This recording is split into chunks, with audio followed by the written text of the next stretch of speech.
नमस्कार, स्वागत है आपका द फोर्थ स्टेट यूट्यूब मंच पर। मेरा नाम है रविंद्र सिंह शोरान। ईरान इजराइल का युद्ध चल रहा है, नीतीश कुमार इस्तीफा देने की कगार पे हैं और कई सारी डेवलपमेंट एक साथ हो रही हैं, तो हमने सोचा कि सबसे धमाकेदार वरिष्ठ जो पत्रकार हैं उनसे बात की जाए और इसलिए हमने गुजारिश की शीतल सिंह जी से। सर नमस्कार सर, बहुत-बहुत स्वागत है सर आपका। धन्यवाद आपको, आपके दर्शकों को नमस्कार, होली की शुभकामनाएं सबको। जी। Thank you sir. सर ये इतनी सारी खबरें आ रही हैं सर और ईरान इजराइल का जो हमला है वो बहुत ही दर्दनाक होता जा रहा है सर, लगातार संकट फैल रहा है सर और तबाही मच रही है सर चारों तरफ। जी, ये जो लड़ाई है इसके बारे में जो भी गलतफहमी हमारे प्रशासन में भी थी और दुनिया के उन प्रशासनों में थी जो ट्रंप साहब को मतलब पसंद करते हैं एक लेवल पे। हमारे यहाँ तो नापसंद करके भी पसंद करते हैं, लेकिन और बहुत से लोग उनको उनके समर्थक अमेरिका में भी हैं और कुछ अन्य देशों में हैं। इजराइल की ओर से अमेरिका लड़ने पहुंच गया। उनको लगता था कि 2-3 दिन के भीतर, क्योंकि उनके पास इंटेलिजेंस थी, उनको लगता था कि खमनेई को मार लेंगे और कुछ उनके सीनियर्स को मार लेंगे तो उसके बाद वहाँ विद्रोह हो जाएगा और वो उसके बाद पंच बन के पहुंच जाएंगे और एक नई सरकार अपने पसंद का कि बना बना देंगे। कुछ इस तरह से करने का उनकी योजना शुरुआत में थी। मतलब प्लान ए उनका ये था। प्लान बी में था कि कुछ दिन और चला तो 10-15 दिन में इसको कर लेंगे। और इससे लगता है हमारा नेतृत्व जो है भारतीय, वो भी सहमत था, क्योंकि उनको तो उन्होंने पार्टी बना लिया। ठीक युद्ध शुरू करने से पहले एकाएक नेतन्याहू ने ये डिस्क्लोज किया ट्विटर पे, वो जो एक्स है आजकल, कि जी। प्रधानमंत्री इजराइल की यात्रा पे जा रहे हैं। उसके बाद भारत में खबर आई कि हाँ, प्रधानमंत्री जा रहे हैं और प्रधानमंत्री गए। जब प्रधानमंत्री गए उस दिन तक हमारे यहाँ दुनिया की नेवीज का एक अभ्यास चल रहा था। अभ्यास नहीं, एक समारोह चल रहा था विशाखापत्तनम में। उसमें ईरान की नेवी का भी एक जहाज बेचारा आया हुआ था। 25 को ये गए हैं, 27 को लौटे हैं, 28 की सुबह जो है हमला हो गया। तो ये कमाल है। इस समय जब इजराइल के साथ दुनिया में कोई इसलिए नहीं खड़ा हो रहा था कि उसके ऊपर नरसंहार के आरोप हैं। जो इंटरनेशनल कोर्ट है हेग की, उससे उसके नाम वहाँ के नेतन्याहू के नाम वारंट निकला हुआ है। वो वांटेड है। अमेरिका में कम से कम एक शहर के मेयर ने न्यूयॉर्क में उसको अरेस्ट करने की घोषणा कर रखी है। डेमोक्रेट्स वगैरह उसके आलोचक हैं, लेकिन चूंकि ट्रंप उसके साथ हैं और एप्स्टीन फाइलें इस समय हवा में हैं, सारी दुनिया के इलीट में एकदम खलबली मची हुई है, उसी समय ये ईरान पर युद्ध शुरू हो गया। और ये कह के कि साहब उसने जो है वो बम बना लेगा बड़ी जल्दी और हमें रिजीम चेंज करनी है। पहले था कि साहब उसका बम रोकना है। तो और ये कहा गया था जून में जो हमला हुआ था कि हमने ऐसे गोले दाग दिए हैं उसके ऊपर कि वो बम वम बनाने की फैसिलिटी नष्ट हो गई है, हमने उसे जी। ऑब्लिटरेट कर दिया है, ये कहा गया था। अब जी। वो है कि नहीं नहीं वो बना सकता है। और हमें तो बहाने इस तरह के हमेशा हर युद्ध में हमारे सामने होते हैं, बाद में वो खारिज होते हैं। एक्चुअली तो ये अंतर्राष्ट्रीय गुंडागर्दी है। जो सामर्थ्यवान है वो कमजोर के खिलाफ मुकदमा गढ़ लेता है और उस मुकदमे के आधार पर उसको सजा देने लगता है। ये अनेक बार हुआ है। द्वितीय विश्व युद्ध से लेके अब तक अमेरिका पर ये आरोप है कि उसने लगभग 1 सैकड़ा बार दुनिया पर विभिन्न जगह से विभिन्न तरह के मतलब ओपन या क्लैंडस्टाइन किस्म के हमले किए हैं। बहुत सारा उन्होंने सीआईए के जरिए सत्ता परिवर्तन कराए हैं। अपने हेमिस्फेयर में तो वो लगभग हर देश में अनेकों बार इस तरह के अपराध करने के अपराधी बताए गए हैं।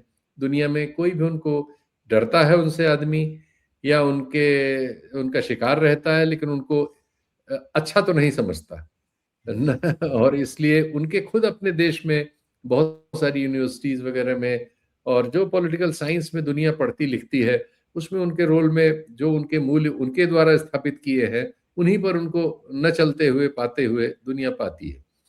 खैर, तो अभी जी। ये एक युद्ध हो रहा है जिसमें जो भी आकलन थे वो टूटते नजर आ रहे हैं और लग रहा है कि लंबा चलेगा। और फिर शायद उसी हालत में ईरान भी पहुंच जाए जहां इराक पहुंचा हुआ है, लीबिया पहुंचा हुआ है, सीरिया पहुंचा हुआ है। यानी एक अराजकता की स्थिति एक बड़े भूभाग में पैदा करके, और जिस लिए वहां गए हैं वो हासिल हुए बिना। तो ये एक इस तरह के युद्ध हम देख रहे हैं पिछले 20-25 सालों में हमारे चारों तरफ घट रहे हैं, और वो कहीं किसी नतीजे पर नहीं पहुंच रहे हैं। इराक वही है जहां था, इराक में जो बराबर। हॉस्टिलिटी थी वैसे ही है, अराजकता वहां बढ़ गई, बहुत खून खराबा हुआ, 1 मिलियन के आसपास लोग मारे गए या घायल हुए, तमाम लोग बर्बाद हो गए, संसाधनों की बेतहाशा मतलब उनका नुकसान हुआ, और देश आज से 20-30 साल पहले जहां था जीवन स्तर के लिहाज से, आज वहां नहीं है, और जी। लोग अभी बहुत कठिनाइयों में हैं, और अभी आने वाले बहुत लंबे समय तक कठिनाइयों में रहेंगे, क्योंकि एक प्रॉपर सरकार तक नहीं बना पाए हैं या चला पाए हैं। बीच बीच में उसमें तमाम विकृतियां और इश्यूज आते रहते हैं। हिंसक गिरोह वहां हथियारबंद बने हुए हैं। वही हालत, उससे भी बुरी हालत लीबिया की है, और उससे भी कम बुरी हालत सीरिया की नहीं है। तो जी। ईरान की हालत उससे बेहतर हो जाएगी, ऐसी कोई उम्मीद तो नहीं कर रहा है। लेकिन उससे पहले तो ये जो कथित लड़ाई चल रही है, इसका कोई हल क्या निकलेगा? अभी तो ये हो रहा है कि पूरा गल्फ जो है वो युद्ध में फंस गया है। लगभग सभी जगह अमेरिकन इंस्टॉलेशंस जो हैं और उनकी एम्बेसी वगैरह जो है उन पे हमले हुए हैं। अमेरिका को मानना पड़ा है उनके प्रशासन को कि वो अपने लोगों की उस इलाके में अगर वो हैं तो रक्षा करने में असफल है। वो उनको सलाह दे रहे हैं कि यहाँ से निकल जाएं, वहां से निकल जाएं, और अपनी जिम्मेदारी नहीं ले रहे हैं। तो नागरिकों को खतरे में डाल लिया, दूसरे देश के नागरिकों को भी खतरे में डाल दिया। एक हमले में 165 बच्चियों की मृत्यु हुई है। भारतीय महासागर में एक हमले में एक मतलब परेड में आए हुए एक जहाज को आपने टारपीडो कर दिया। उसमें 70-80 सेलर जो है समुद्र में डूब गए। 40-50 को श्रीलंकन नेवी ने बचाया, अस्पतालों में ले गई, और पूरी दुनिया में उस पर आलोचना हुई, और भारत भी उसी वजह से आज पिछले 5 दिनों से चुप भारत के राजनीतिक नेतृत्व ने आज ईरान एम्बेसी जाके शोक संवेदना व्यक्त की, और हमारे विदेश मंत्री ने कथित टेलीकॉन किया, जिसके कोई वृतांत अभी तक इस समय तक 5 घंटे बाद भी किसी के पास नहीं है कि उस टेलीकॉन में क्या हुआ और भारत का स्टैंड क्या है। तो हम एक बहुत मजेदार स्थिति में है। अकेले देश हैं जो एक अंतर्राष्ट्रीय मतलब इंटरनेशनल कोर्ट के भागे हुए अपराधी को लेजिटिमेसी देने इजराइल पहुंचे हुए थे, और एक युद्ध को लेजिटिमेसी देने के लिए हमारा मीडिया मैदान में है। हम मीडिया की भी बात कर ही लें, और आजकल खलीज टाइम्स और सब जगह फैक्ट चेक में नजर आ रहा है कि कोई बहरीन का फोटो दुबई में दिखा रहे हैं, दुबई का फोटो बहरीन में दिखा रहे हैं, और उसमें दुनिया भर का ड्रामा, आवाज, रंग, हल्ला गुल्ला, झूठ फटाका से चल रहा है, और बड़े बड़े एंकरों के बारे में पर्दाफाश हो रहा है। इस्लामोफोबिक लैंग्वेज है हमारे न्यूज रूम्स की। तो उन्होंने ईरान से दुश्मनी पैदा कर ली है। वो ईरान जिसको 2003 में हमारी गणतंत्र दिवस के परेड पर मुख्य अतिथि बनाया गया, जिसका 2016 में वो तब भी एनडीए की सरकार थी, अटल बिहारी वाजपेयी जी की। मैं अभी कांग्रेसी बात ही नहीं कर रहा हूँ। 2016 में हमारे प्रधानमंत्री जी ने ईरान का दौरा किया, और उसके बारे में जो जो कहा, वो जो वीडियो है अगर सुन लीजिए तो सिर फट जाएगा। बताया कि 7,000 साल पुराना देश वो है, और हम भी 10,000 साल पुरानी सभ्यता है, और हमारे तो रिश्ते सदियों के हैं, और क्या क्या थी ऐसी रिश्तेदारियां बताई गई कि बाप रे बाप। उसके बाद साहब चाबहार वाले मामले पे जो श्रेय लिए गए हमारे पालतू मीडिया को बैठा के, और बताया गया कि क्या कर दिया है चाबहार में, और अब तो ग्वादर में जो चाइना और पाकिस्तान कर रहे हैं उसको कैसे हम ध्वस्त कर देंगे। पैसे भी खर्च किए गए। अभी पिछले ही साल $120 मिलियन दिया गया, और अमेरिका ने जरा सा घुड़का हम छोड़ के सब भाग आए। इस बार बजट में नाम तक नहीं लिया हमने। हर बजट में चाबहार का नाम होता था, इस बार बजट में हमने उसका जिक्र तक नहीं किया, क्योंकि कैसे करें, कैसे करें। तो ये जो परिस्थिति है ये हमारे आपके सामने है। अब उसके बाद क्या है कि साहब अभी पिछले 2024 में हमारे उनकी डेथ हुई थी। क्या नाम ये जो उनके राष्ट्रपति थे, हाँ ईरान जी। के राष्ट्रपति की डेथ हुई जी, थी। जी।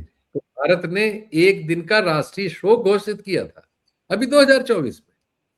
लेकिन पिछले 10 दिन में, बल्कि वही वो प्रधानमंत्री मोदी के जैसे ही इजराइल दौरे की घोषणा हुई, वैसे ही हमारे प्रेस ने हमारे राइट विंग के तमाम चिंतकों ने, हमारे एक पूरे डायस्पोरा ने एकाएक ईरान के दोषों की पूरी 1000 दोष निकाल लिए। 2000 को बताया गया कि वो रजा पहलवी का जब शासन था, जो अमेरिका परस्त वहां का शासक था, उसके जमाने के जो दोष थे वो सब लेके हाजिर हो गए। ये किया था ईरान ने, मतलब ईरान से बुरा तो कोई है ही नहीं, साबित कर दिया 10 दिन के भीतर।